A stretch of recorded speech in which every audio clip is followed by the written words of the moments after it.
అందరికీ నమస్తే. Welcome to అమ్మ దీవెన ఛానల్. ఇవాల్టి స్పెషల్ వీడియో మనము పూజలు చేస్తూ ఉంటాం కదండి. ఆ పూజలు స్వామివారు స్వయంగా స్వీకరిస్తున్నారో లేదో ఈ 10 సంకేతాలు అంటే మనము పూజ చేసేటప్పుడు ఇవి కానీ జరిగినట్లయితే మన ఇంట్లోనే దేవతలు తిరుగుతున్నారని అర్థం. ఆ 10 సంకేతాలేంటో ఈ వీడియోలో చూద్దాం. రోజు మనం ఇంట్లో చేసే పూజలకు అసలు ఫలితం లభిస్తుందా లేదా అని కొంతమందికి సందేహం ఉంటుంది. భక్తితో ఒక చిన్న దీపం వెలిగించినా సరే సంపూర్ణ దైవానుగ్రహం లభిస్తుంది. అయితే ఇంట్లో పూజ చేసేటప్పుడు దేవునికి పెట్టినటువంటి పుష్పాలు దేవుని పటం నుండి కింద పడితే చాలా శుభసూచకం. మనసులోని కోరికలు త్వరలో నెరవేరబోతున్నాయని, మనం చేసినటువంటి పూజ దైవానుగ్రహం సిద్ధించిందని అర్థం. కాబట్టి కింద పడిన పువ్వును తీసి కళ్ళకు అద్దుకొని స్త్రీలు తమ తలలో పెట్టుకోవాలి. దీర్ఘ సుమంగళి యోగం కలుగుతుంది. అలాగే ఇంట్లో పూజ చేసేటప్పుడు కొబ్బరికాయలో పువ్వు వస్తే చాలా మంచిది. కొబ్బరికాయ లక్ష్మీదేవికి ప్రీతికరమైనది. అలాగే కొబ్బరికాయలో త్రిమూర్తులు కొలువై ఉంటారు. కాబట్టి కొబ్బరికాయలో పువ్వు కనిపిస్తే అష్టైశ్వర్యాలు కలిసొస్తాయని, పనుల్లో ఆటంకం లేకుండా విజయాలు సాధిస్తారని అర్థం. ఒకవేళ పూజలో కొబ్బరికాయ కుళ్ళిపోతే అసలు భయపడాల్సిన అవసరం లేదు. కుళ్ళిపోయిన కొబ్బరికాయను తీసేసి కాళ్ళు చేతులు శుభ్రం చేసుకొని మరలా కొత్త కొబ్బరికాయ కొడితే సరిపోతుంది. ఎలాంటి దోషం లేకుండా శుభ ఫలితాలు కలుగుతాయి. పూజ గదిలో వెలిగించే దీపం లక్ష్మీదేవితో సమానం కాబట్టి దీపంలో ఒత్తులు పూర్తిగా కాలిపోతే పూజకు 100% ఫలితం లభించినట్లంటే. ఎందుకంటే ఒత్తులు పూర్తిగా కాలిపోవడం అనేది చాలా అరుదుగా జరుగుతుంది. పూజ గదిలో అగరవత్తులు వెలిగించినప్పుడు ఆ పొగ దేవుని వైపుకు వెళ్తే దేవుని ఆశీస్సులు లభిస్తాయని అర్థం. అలాగే పూజ గదిలో బల్లి కనిపిస్తే చాలా మంచిదని చెబుతారు. బల్లిని లక్ష్మీ స్వరూపంగా భావిస్తారు. కాబట్టి పూజ గదిలో బల్లి కనిపిస్తే అస్సలు భయపడనవసరం లేదు. లక్ష్మీదేవి ఇంట్లో తిరుగుతుందని శుభసూచకం. అలాగే చాలామంది ఇళ్లల్లో నల్ల చీమలు ఎక్కువగా కనిపిస్తూ ఉంటాయి. నల్ల చీమలు కూడా అదృష్టానికి సంకేతం కాబట్టి పూజ గదిలో నల్ల చీమలు కనిపిస్తే చాలా మంచిది. అలాగే దేవునికి నైవేద్యం నివేదిస్తూ ఉంటాం కదండి. చీమలు పడితే ఆ నైవేద్యాన్ని దేవతలు ఆరగించారని అర్థం. అలాగే దీపారాధన చేసేటప్పుడు ఒక్కోసారి పూజలో తలనొప్పి వస్తుంది. పూజలో మనం కూర్చున్నప్పుడు మన చుట్టూ దైవశక్తులు సంచరిస్తే తలనొప్పి వస్తుందట. పూజలో దేవునికి మంగళహారతి ఇచ్చేటప్పుడు దేవుడు నవ్వినట్టుగా కనిపిస్తే పూజ గదిలో దైవశక్తులు ఉన్నాయని అర్థం. చాలామంది ఇళ్లల్లో ఎప్పుడు మంచి సువాసనలు వస్తూ ఉంటాయి. అట్లాగనే మన ఇంట్లో కూడా చందనం లేదా మల్లెపూల వాసన వస్తుంటే ఇంట్లో లక్ష్మీదేవి తిరుగుతుందని అర్థం. ఇక మనలో చాలామందికి ఇంట్లో పూజ చేసేటప్పుడు అలాగే దేవుని మంత్రాలు జపించేటప్పుడు కంటి నుండి నీళ్లు వస్తూ ఉంటాయి. పూజ చేసేటప్పుడు కన్నీళ్లు వస్తే మీ చుట్టూ దైవశక్తులు సంచరిస్తున్నాయని అర్థం. అలాగే పూజ గదిలోకి సీతాకోక చిలుక వచ్చి తిరిగితే దేవతలు మిమ్మల్ని ఆశీర్వదించడానికి వచ్చారని అర్థం. ఇంట్లో దీపారాధన చేసేటప్పుడు ఇంటి ముందు ఆవు వచ్చి అరిస్తే ముక్కోటి దేవతలు ఇంటి ముందుకు వచ్చారని అర్థం. కాబట్టి వెంటనే గోమాతకు ఆహారం పెట్టాలి. అలాగే పూజ చేసేటప్పుడు ఎవరైనా బిచ్చగాళ్ళు వచ్చి ఇంటి ముందు నిలబడినా సరే ఇంట్లో ఏమీ లేదని అనకుండా ఆహారం పెట్టాలి. ఒక్కోసారి దేవతలు మిమ్మల్ని పరీక్షించడానికి మారువేషంలో సంచరిస్తారట. కాబట్టి పూజ చేసేటప్పుడు ఇంటికి అతిథులు వచ్చినా ముత్తైదువులు వచ్చినా ఇంట్లోకి లక్ష్మీదేవి వచ్చినట్లే.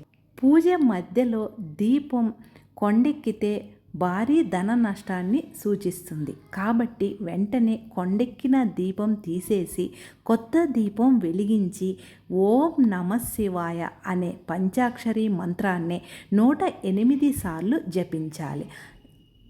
ఇలా చేయడం వలన ఎలాంటి దోషం లేకుండా ఉంటుంది. ఇక వెలుగుతున్న దీపం నుండి వింత శబ్దాలు వస్తుంటే ఇంట్లో భయంకరమైన నరఘోష, శత్రువుల చెడు చూపు గట్టిగా ఉన్నాయని అర్థం.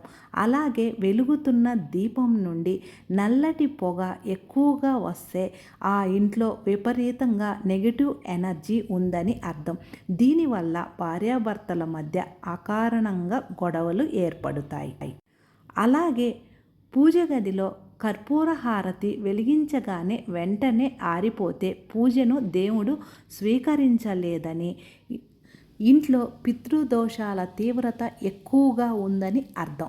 పూజలో వెలిగించిన దీపం ప్రకాశవంతంగా ఎక్కువసేపు వెలిగితే మనము చేసినటువంటి పూజకు రెట్టింపు పుణ్య ఫలితం లభించిందని అర్థం. దీపం ప్రకాశవంతంగా వెలిగితే మనము చేసినటువంటి పూజలకు దేవతలు సంతోషించారని శుభసూచకం. అలాగే దీపంలో నూనె తగ్గకుండా చాలాసేపు దీపం వెలుగుతూ ఉంటే ఇంట్లో మంచి రోజులు రాబోతున్నాయని అర్థం. అలాగే పూజలో దేవునికి పెట్టిన నైవేద్యం తీపి తగ్గి మంచి సువాసన వస్తుంటే నైవేద్యాన్ని దేవతలు స్వీకరించారని అర్థం. అలాగే పూజలో కొబ్బరికాయ కొట్టినప్పుడు కొబ్బరికాయ 2 ముక్కలు పగిలితే మీరు అనుకున్న సంకల్పం నెరవేరుతుంది అని అర్థం. కొబ్బరికాయ ముక్కలు ముక్కలుగా పగలకూడదు. ఇక పూజలో కూర్చోగానే మీ కుడి కన్ను లేదా కుడి చెయ్యి అదిరితే ఒక పెద్ద శుభవార్త వినబోతున్నారని అర్థం. ఇక పూజ ప్రారంభించేటప్పుడు తుమ్మితే శరీరంపై గంగాజలం చల్లుకొని మళ్ళీ పూజను ప్రారంభించాలి. కానీ పూజ ముగించుకొని లేచే సమయంలో తుమ్మితే మాత్రం కోరికలన్నీ అతి త్వరలో నెరవేరబోతున్నాయని అర్థం. పూజ గదిలో ఎప్పటికప్పుడు బూజు లేకుండా శుభ్రం చేసుకుంటూ ఉండాలి. అలాగే ఇంట్లో పూజ చేసేటప్పుడు ఇంటి ముందుకు కాకి వచ్చి విపరీతంగా అరిస్తే ఇంటిపై చరిత్ర భావం ఎక్కువగా ఉందని, అప్పుల బాధలు పెరుగుతున్నాయని అర్థం. అలాగే దీపారాధన చేసేటప్పుడు ఇంట్లో పాలు పొంగి మాడిపోతే ఇంట్లో అనవసరపు ఖర్చులు పెరుగుతాయి. ఇంట్లో పాలు పొంగడం మంచిదే కానీ పాలు మాడిపోకూడదు. ఇక తరచూ మన కలలో దేవతలు కనిపిస్తే మనపై దేవుని ఆశీర్వాదం ఉందని అర్థం. అలాగే కలలో దేవాలయాలు కనిపిస్తే దేవునికి చెల్లించాల్సిన మొక్కుబడి బాకీ ఉందని అర్థం. అలాగే మనకు బ్రహ్మముహూర్తంలో అకస్మాత్తుగా మెలకువ వచ్చి గంట శబ్దం లేదా దేవుని మంత్రాలు వినిపిస్తే అతి త్వరలో మనకు మంచి రోజులు రాబోతున్నాయని అర్థం. ఇక మనము నిద్రిస్తున్నప్పుడు కలలో తెల్లని గుర్రం లేదా ఏనుగులు కనిపిస్తే త్వరలో కష్టాలన్నీ తొలగిపోయి లక్ష్మీదేవి అనుగ్రహం కలగబోతుందని అర్థం. పూజ ముగించి హారతి కళ్ళకు అద్దుకునేటప్పుడు ఒళ్ళంతా ఒక్కసారి పులకరిస్తే మన చుట్టూ ఉన్న నెగిటివ్ ఎనర్జీ తొలగిపోయి దైవశక్తి మన శరీరంలోకి ప్రవేశించిందని అర్థం. అలాగే మనం పూజ చేసుకునేటప్పుడు పూజకు ఉపయోగించే పసుపు కుంకుమలు కింద పడిపోతే ఏదో అరిష్టం జరగబోతుందని అనుకుంటారు. కానీ పూజలో పసుపు కుంకుమలు కింద పడితే భూమాతకు మనము బొట్టు పెట్టినట్లు.